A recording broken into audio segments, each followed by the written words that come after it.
A corrupt police detective mocks a black woman for trying to buy a Rolex. He sneers, holds up her credit card, and prepares to arrest her for fraud in the middle of the glittering, silent store. But that detective, a man who has built a career on bullying the weak, has just made the biggest mistake of his life. He doesn't know who she is. He doesn't know who she's about to call. This is the story of how one man's poisonous arrogance led to his complete, spectacular, and total destruction. The boutique is a cathedral of glass and light, a hushed temple dedicated to the worship of time. Sunlight streams through the towering windows on Rodeo Drive, striking fire from the diamond-dusted bezels of 100 different watches, each resting on its own velvet pillow like a slumbering king. The air itself smells expensive, a sterile, clean scent infused with the faintest hint of leather and polished steel. It is a place built to intimidate. It is a kingdom where price tags are whispered, not spoken, and the clientele are carved from old money and new power. Into this silent, gilded world steps Detective Marcus Thorne. He is not here to shop. Thorne is a man built of compressed certainty. He is tall, broad, with a face that looks like it was chipped from a block of granite by a sculptor who despised his subject. His suit, a charcoal grey armor of fabric, is expensive but worn without grace, a uniform for a man who sees every interaction as a potential confrontation. Even off-duty, he carries the weight of his badge like a physical presence, an invisible shield that warps the air around him. He is here with his wife, a woman whose brittle smile never quite reaches her eyes, as she points a perfectly manicured finger at a watch under the glass. Thorne does not look at the watch. He scans the room. His eyes are scanners, cataloging, assessing, judging. He sees the deferential clerk, the nervous security guard by the door, the other wealthy patrons who drift through the space with the placid entitlement of apex predators. Everyone fits. Everyone belongs in his neatly ordered world. Then his gaze lands on her. Amora Vance stands at a separate counter, a pool of quiet stillness in the boutique's opulent ocean. She is dressed in simple, elegant lines. A pair of dark trousers, a cream-colored silk blouse. Her hair is styled in intricate braids that catch the light. She wears no overt jewelry, carries no ostentatious handbag. She is a portrait of understated grace. To Detective Thorne, she is an anomaly. A glitch in the system. He watches as the clerk, a young man with a name tag that reads Caleb, presents a watch to her. It is a platinum day date, a masterpiece of engineering and artistry. A titan of a watch. A watch that costs more than the car Thorne drives. Amora smiles, a genuine, warm expression that seems out of place in the sterile environment. She nods. It's perfect. For his 70th. I'll take it. Thorne feels a familiar sneer curl the edge of his lip. He nudges his wife, a silent gesture. Look at this. Amora presents her payment card. It is a sleek, black piece of metal, heavy and severe. The clerk, Caleb, takes it. He looks from the card to Amora's face. He swipes it through the terminal. A beat of silence. The machine beeps once, a shrill, accusatory sound. Declined. Caleb's professional smile falters. He clears his throat. I'm sorry, madam. It seems there's an issue. Perhaps another form of payment. Amora's brow furrows slightly. That's strange. It shouldn't be. Could you please try it again? Caleb tries again. The same hostile beep. The same message on the tiny screen. This is Thorne's moment. He has been waiting for it, coiled and ready. He leaves his wife's side and glides over to the counter, his presence immediately sucking the warmth from the air. Problem here, he asks. His voice is not a question. It is a declaration. Caleb flinches, startled. Oh, no sir. Just a small card issue. Thorne ignores the clerk. His eyes are locked on Amora. He looks down at the black card on the counter, then back up at her face. A slow, condescending smile spreads across his features. A small card issue, he repeats, the words dripping with sarcasm. I'm sure. Let me see that. He doesn't wait for permission. He plucks the card from Caleb's trembling hand. He examines it, turning it over and over as if it's a curious insect he has found. Meridian Reserve Black, he reads aloud, his voice booming in the quiet store. Very fancy. Top tier. By invitation only, I hear. He looks at Amora, his gaze sweeping over her simple clothes, her unadorned hands. Funny, he says, his voice dropping to a conspiratorial whisper that everyone can hear. You don't look like an invited guest. Amora's spine stiffens. Her calm expression becomes a mask of polite neutrality. There must be a mistake, she says, her voice even and controlled. That is my card. The funds are more than sufficient. The funds, Thorne scoffs, a short, ugly bark of a laugh. I'll bet. Where do you get a card like this, sweetheart? Did you borrow it from your boss? Find it on the street. The insult hangs in the air, thick and poisonous. The other patrons have stopped pretending to shop. They are watching now, their faces a mixture of curiosity and discomfort. The store manager, a man named Philip who uses a cloying, artificial charm, scurries over from his office at the back. Is there a problem, Detective Thorne?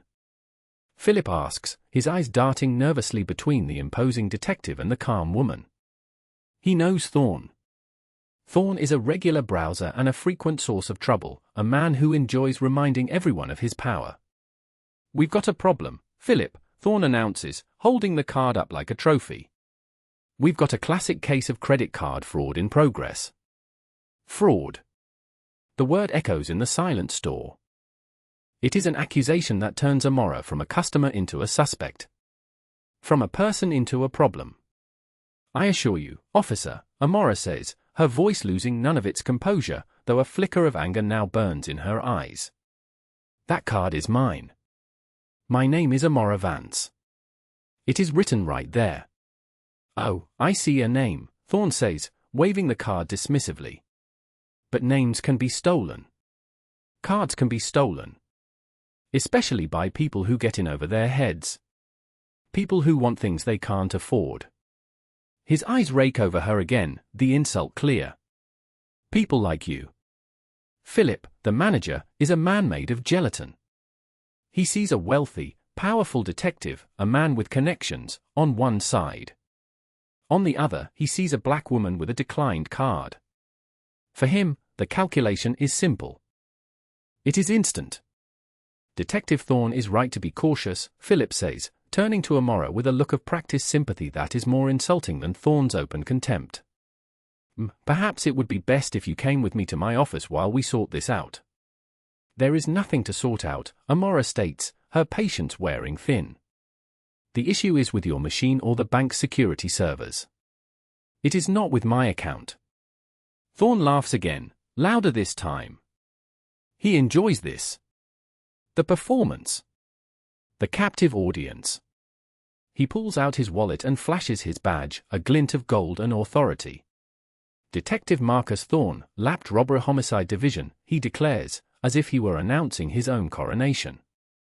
And I'm telling you, this stinks to high heaven. I've seen this 100 times. They get a hold of a high-limit card, make one big flashy purchase before the real owner even knows it's missing. He leans in close to Amora, his voice a low growl. So why don't you make this easy on yourself?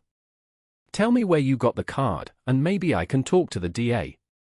Get you a deal. This is the peak of his power. The public humiliation of his chosen target. He is the hero of his own story, the righteous arm of the law protecting the good people of Beverly Hills from her. Amora looks at him. She truly looks at him, past the expensive suit and the shiny badge. She sees a hollow man, a bully who mistakes cruelty for strength. You are making a terrible mistake, she says, her voice quiet but carrying the weight of a coming storm. Thorne's smile widens. He loves it when they show a little fire. It makes the victory sweeter. The only mistake here was you walking into this store, he retorts. You're so far out of your league you can't even see the shore. He turns to Philip. Call the local precinct. Tell them Detective Thorne has a suspect in custody for felony fraud. And secure the surveillance footage. It'll be Exhibit A at her trial. Philip nods eagerly, already pulling out his phone. The trap is closing. The world is shrinking around Amora, condensing into this one moment of baseless accusation and public shame. The other customers are whispering now. The clerks are staring. The security guard has moved to block the door. Thorne confiscates her wallet, dumping its contents onto the glass countertop. A driver's license. A few bills. A photograph. He picks up the photograph. It shows a younger Amora, smiling, standing next to a distinguished-looking older white man with kind eyes and silver hair. They are on a boat, the sun and sea behind them. Thorne's face twists into a new kind of ugliness. A knowing, leering smirk. "Ah," he says, tapping the photo with his finger. "Now it all makes sense. Got yourself a sugar daddy, is that it? He buys you nice things? Lets you use his special card." He looks at Amora, his eyes filled with a vile, racist insinuation. "Let me guess. He reported it stolen after you had a little fight? Is that the story?" That is the line. The one he should not have crossed. Something inside Amora shifts. The quiet patience, the forced composure, it all burns away, leaving behind something cold and hard and unbreakable. The last trace of warmth vanishes from her eyes, replaced by an arctic calm. She does not raise her voice. She does not cry. She looks at Detective Marcus Thorne, and for the first time, he feels a flicker of something other than smug superiority. He feels a chill. "Before you proceed," Amora says, her voice as sharp and precise as a surgeon's scalpel, "I am entitled to one phone call. I would like to make it now." Thorne hesitates for a fraction of a second. The request is standard, but the way she says it is not. But his ego reasserts itself. Let her call. Who is she going to call? A public defender? Her mom. It will only add to the spectacle. "Be my guest," he sneers, gesturing to her phone on the counter. "Make sure you put it on speaker. I want everyone to hear you cry to whoever you've been scamming." Amora picks up her phone. Her hands are perfectly steady. She does not look through her contacts. She dials a number from memory. A long number with a private exchange. The phone rings once. Twice. Then a voice answers. It is a man's voice, calm, cultured, and radiating an authority that makes Thorne's manufactured bluster sound like a child's tantrum. This is Croft. Just the one word. Not a question. A statement. Thorne's smirk falters. That doesn't sound like a panicked boyfriend or a harried lawyer. "Julian," Amora says, her voice warming with a respect and affection that is in stark contrast to the ice in her eyes as she looks at Thorne. "It's Amora. I apologize for calling you on this line." "Amora," the voice on the phone says, and the change is immediate. The businesslike tone is replaced by genuine concern. "Are you all right? You sound strained." "I'm in a boutique on Rodeo Drive," Amora explains calmly. "Vacheron and Royce. I was attempting to purchase a gift for your 70th birthday." Thorne freezes. He looks at the photograph on the counter. At the smiling, silver-haired man. The man in the photo is the man on the phone. He can hear it in the timbre of his voice. "My birthday," the voice, Julian's voice, chuckles. "My dear, you shouldn't have." "But what's the problem?" "My Meridian Reserve card was declined," Amora says. "And a gentleman here, a Detective Marcus Thorne of the Lapt, has concluded that I have stolen it. He is preparing to arrest me for felony fraud. He has also made some rather unpleasant assumptions about our relationship." Silence on the other end of the line. It is a heavy, dangerous silence. A silence that feels like the pressure dropping before a hurricane. When Julian Croft speaks again, his voice has lost all its warmth. It is now the voice of a man who can move markets and topple government with a single word. It is the voice of pure, compressed power. Put Detective Thorne on the phone. Amora holds the phone out towards Thorne. The detective's face has lost its color. It is a pasty, sickly gray. The sweat on his brow is suddenly visible under the bright store lights. He looks at the phone as if it is a venomous snake. I don't need to speak to him, Thorne stammers, his bravado shattering like cheap glass. This is a police matter. Put him on the phone, Amora, Julian commands, his voice like the crack of a whip. Now. Thorne takes the phone, his hand trembling slightly. He holds it to his ear. This is Detective Thorne. Mr. Thorne, the voice says, cold and lethal. My name is Julian Croft. I am the chairman and chief executive officer of Meridian Trust Bank. The card you are holding belongs to our bank. The account it is linked to is our highest-level private wealth account, the Centurion Founders account. That account is held by my ward, my adopted daughter, Amora Vance. I know this for a fact, because I opened it for her myself on her 18th birthday. Every word is a hammer blow. Ward. Adopted daughter. The vile insinuation Thorne had made curdles in his stomach, turning to acid. Now, the reason the card was declined, Croft continues, his voice dangerously low, is because any purchase over $200,000 triggers an automatic security hold, pending verbal confirmation from the account holder. It is a feature, not a flaw. A feature designed to protect our most valued clients. A feature you have mistaken for a crime. Thorne can't speak. His throat is dry. The entire store is silent, watching the predator become the prey. The manager, Philip, looks like he is about to faint. I want you to give the phone back to my daughter, Croft commands. Thorne numbly hands the phone back to Amora. Julian, I'm fine, she says softly. No, you are not, Croft replies, his voice now laced with a protective fury. You have been publicly humiliated and falsely accused by an officer of the law.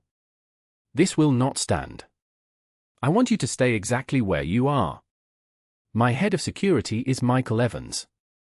You may remember him from his previous role as Deputy Director of the Federal Bureau of Investigation.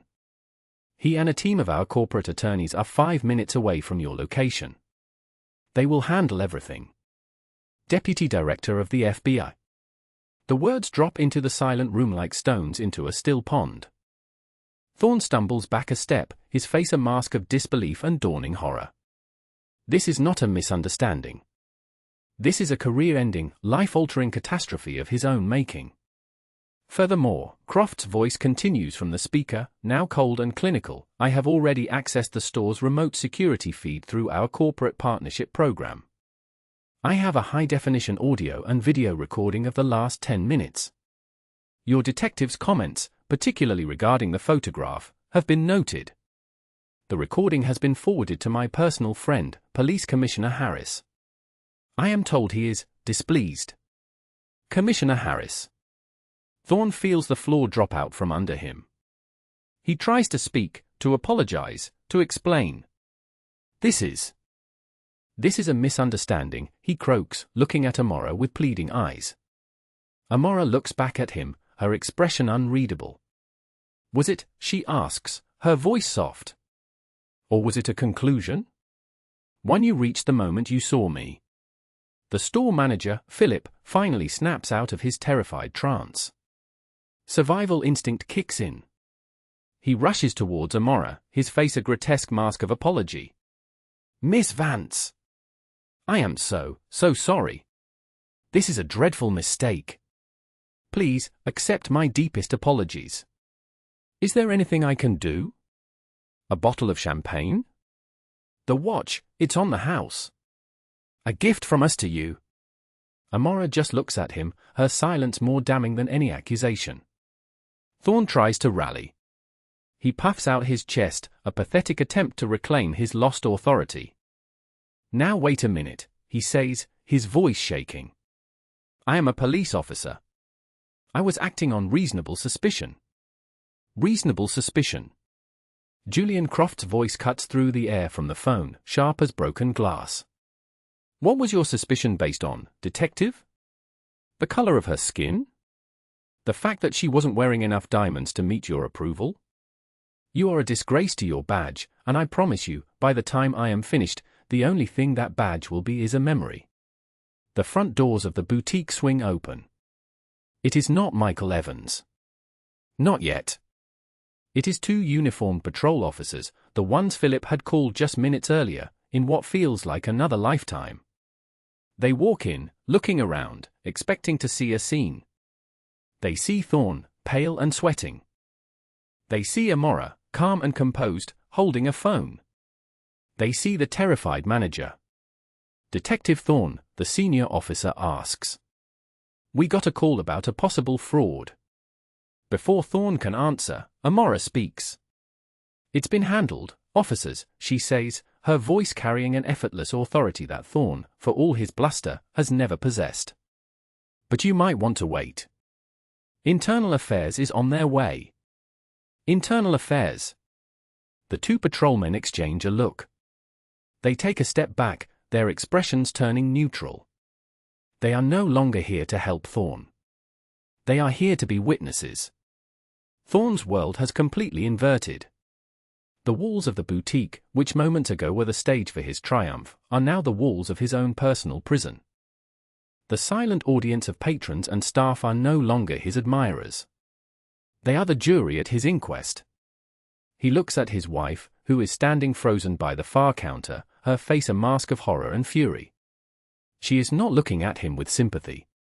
She is looking at him with the cold appraisal of a woman calculating the social and financial cost of a disaster. He is alone. Absolutely and completely alone, adrift in the wreckage he created. My daughter is not just my heir, Detective, Julian Croft's voice says from the phone, a final, devastating revelation. She also happens to be a board-level consultant for Meridian Bank's Global Security Division. Her official title is Head of Vulnerability Assessment. Her job is to stress test our systems and protocols in the real world.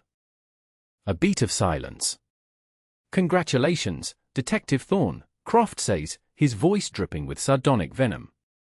You have just failed a test. Spectacularly. Thorne finally breaks. The facade of the tough, unflappable cop shatters, revealing the pathetic, frightened bully underneath.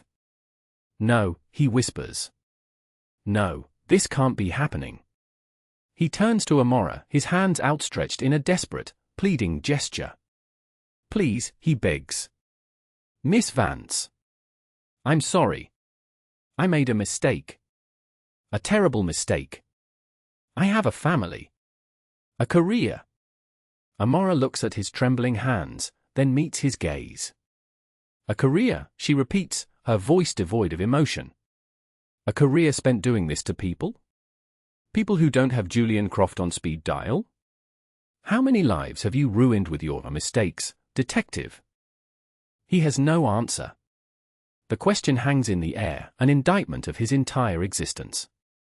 The doors open again. This time, it is Michael Evans.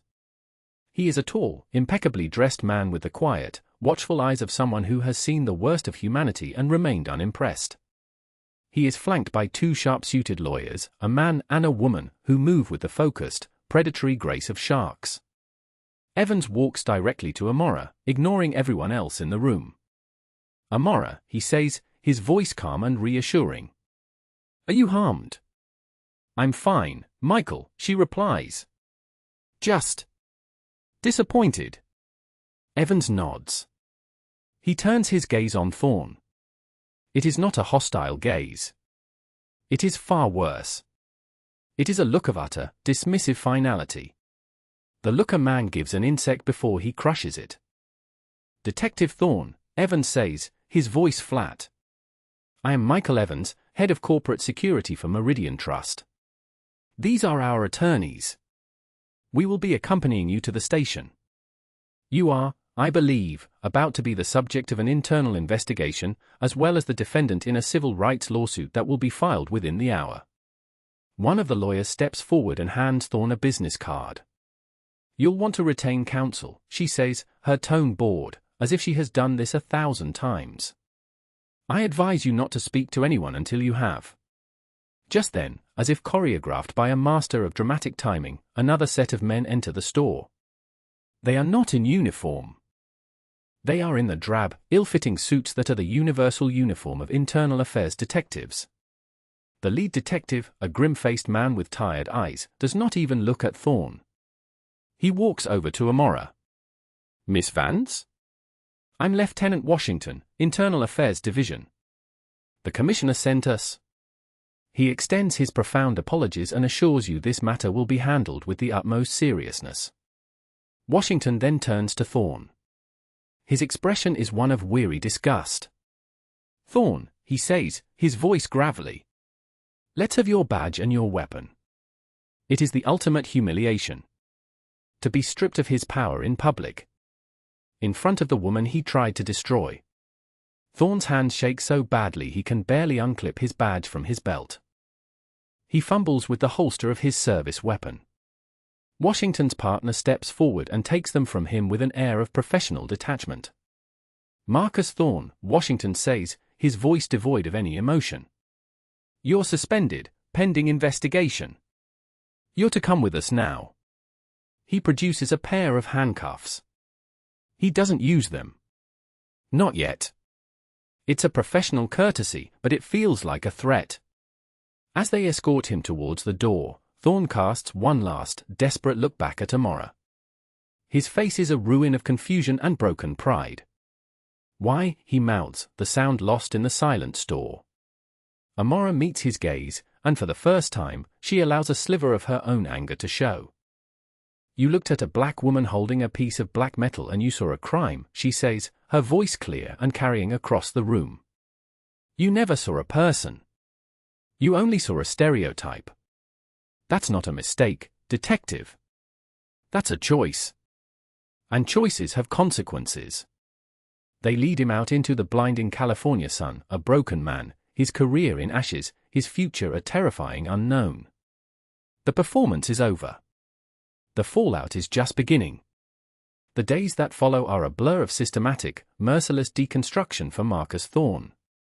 Julian Croft is a man who believes in total victory.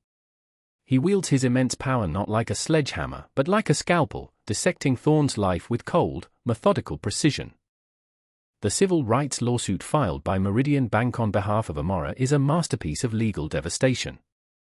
It names not only Thorne, but the city of Los Angeles, the Lapt, and the Vacheron and Royce boutique as defendants. The damages sought are astronomical, a number with so many zeros it looks like a typo. But it is not about the money. It is about the message. Thorne is immediately fired from the Los Angeles Police Department. The video of the incident, leaked from a concerned source within the bank, goes viral. The audio is damning. His sneering voice, his racist assumptions, his abuse of power, all laid bare for the world to hear. The police union, which normally circles the wagons around any officer accused of misconduct, takes one look at the evidence and the power arrayed against Thorne and quietly abandons him. He is on his own. The internal affairs investigation is swift and brutal. Lieutenant Washington, under direct orders from a furious Commissioner Harris, digs into every case Thorne has ever handled. They find a pattern. A long, ugly history of profiling, of bullying witnesses, of trumped-up charges against minority defendants. Dozens of his past convictions are flagged for review. He is not just a rogue cop, he is a cancer that has been growing in the heart of the department for 20 years.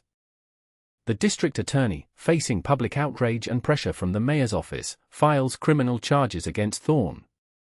Abuse of power. False imprisonment. Perjury, for lying on the initial incident report he tried to file. His wife files for divorce within a week. She takes the house, the savings, the children. Her statement to the press is brief and cold, denouncing his abhorrent and shocking behavior. Thorne is forced to sell what little he has left to pay for a lawyer, a bottom feeder who smells blood in the water and charges him a fortune for incompetent representation.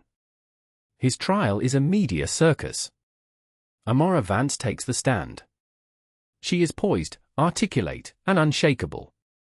She does not recount the events with anger, but with a kind of sad, clinical precision that is far more powerful. She details every sneer, every insult, every violation. When the prosecutor plays the audio from the store, the courtroom is silent. Thorne, sitting at the defendant's table, shrinks in his chair, a man hollowed out by his own hubris. He is found guilty on all counts. The judge, an elderly woman known for her stern demeanor, looks at him with contempt as she delivers the sentence. "You took an oath to protect and serve," she says, her voice ringing with disappointment. "Instead, you chose to bully and to harm. You saw your badge not as a shield for the innocent, but as a sword to wield against whomever you deemed unworthy. You are a disgrace to the uniform you once wore." She sentences him to 5 years in state prison. No parole. His pension is forfeited. His name is stripped from every commendation he ever received. He is erased. The consequences for the others are just as severe. The Vatron and Royce boutique is hit with a firestorm of negative publicity. Boycotts are organized. Celebrities, who are the lifeblood of their business, publicly vow never to shop there again. The parent company in Switzerland, horrified by the damage to their pristine brand, cleans house. Philip, the spineless manager, is fired immediately. He is last seen applying for a job managing a discount shoe store in the valley. The brand is forced to settle the lawsuit with Meridian Bank for an undisclosed, but rumored to be gargantuan, sum. They also issue a public apology, printed in every major newspaper, and pledge millions to charities supporting racial justice. The city of Los Angeles, to avoid a protracted and embarrassing trial, also settles. They agree to a massive payout and, more importantly, to the terms of a federal consent decree. The Department of Justice steps in, mandating a complete overhaul of the LAPD's training protocols, hiring practices, and oversight committees. The Thorne Decree, as it becomes known, changes the face of policing in the city for a generation. There are rewards for the heroes, too. The young clerk, Caleb, who was terrified but did not actively participate in the humiliation, is contacted by Michael Evans. He is offered a position in Meridian Bank's Client Relations Department at triple his former salary. He accepts. The junior patrol officer who had been at the scene and cooperated fully with internal affairs, giving a detailed statement about Thorne's history of racist jokes at the precinct, is quietly promoted to detective. He is assigned to the new Community Trust Division, created as part of the consent decree. Anna Mora. She refuses to take a single penny of the settlement money. Instead, with the full backing of Julian Croft and the Meridian Bank, she establishes the Vance Foundation for Justice. Its mission is simple: to provide top-tier legal defense for victims of racial profiling and police misconduct. The foundation is seeded with the entirety of the settlement, a war chest dedicated to ensuring that no one has to endure what she did, ever again. She steps out of the shadows of her quiet, consultative role and becomes a public figure, a powerful and articulate advocate for change. She is no longer just Julian Croft's daughter. She is a force in her own right. 2 years later, a grand ballroom in a Washington, D.C. hotel is filled to capacity. The annual summit for the National Civil Rights Coalition is coming to a close. Amora Vance stands at the podium, bathed in the warm glow of the stage lights. She is dressed in a striking blue dress, a picture of elegance and power. The audience, a collection of the nation's most influential lawyers, activists, and politicians, hangs on her every word. Power that is not tempered by empathy is not power at all, she says, her voice resonating through the vast hall. It is merely tyranny in a nicer suit. The man who accosted me 2 years ago believed he was powerful. He had a badge, a gun, and the weight of an institution behind him. But his power was a brittle shell, built on a foundation of prejudice and insecurity. She pauses, letting the words sink in. He looked at me and saw a threat to his worldview. He saw someone who didn't fit into the neat little boxes he had constructed. And his instinct was not to understand, but to crush. To humiliate. To destroy. In the audience, a man in a police sergeant's uniform watches, his expression one of deep respect. It is the young officer, now Sergeant Miller, head of his department's flagship community outreach program. He is here to learn. To be better. True power, Amora continues, her voice rising with passion, is not the ability to intimidate. It is the ability to empower. It is the strength to see the humanity in everyone, especially those who are different from you. It is the courage to question your own assumptions, to admit when you are wrong, and to dedicate yourself to building a world that is more just than the one you found. She looks out over the sea of faces, her gaze clear and unwavering. The greatest mistake a bully ever makes is underestimating their target. They mistake quietness for weakness. They mistake politeness for fear. They see a person who does not look like them, or live like them, or love like them, and they assume they are lesser. A photograph appears on the giant screen behind her. It is the picture from her wallet. The one of her and Julian Croft, smiling on the boat. They make assumptions, she says, a sad smile touching her lips. They build a narrative of hate and ignorance around a single photograph, a single moment. And in doing so, they author their own destruction. Arrogance is a poison. It rots the soul from the inside out. It blinds you to the truth right in front of your face. The truth. The truth that a black woman can be the beloved daughter of a white banking titan. The truth that she can be a brilliant security expert, a philanthropist, a leader. The truth that she belongs in any room she chooses to enter. Our work, she concludes, her voice ringing with a conviction that electrifies the room, is to challenge those assumptions at every turn. To hold power accountable. To ensure that justice is not a privilege for the few, but a right for all.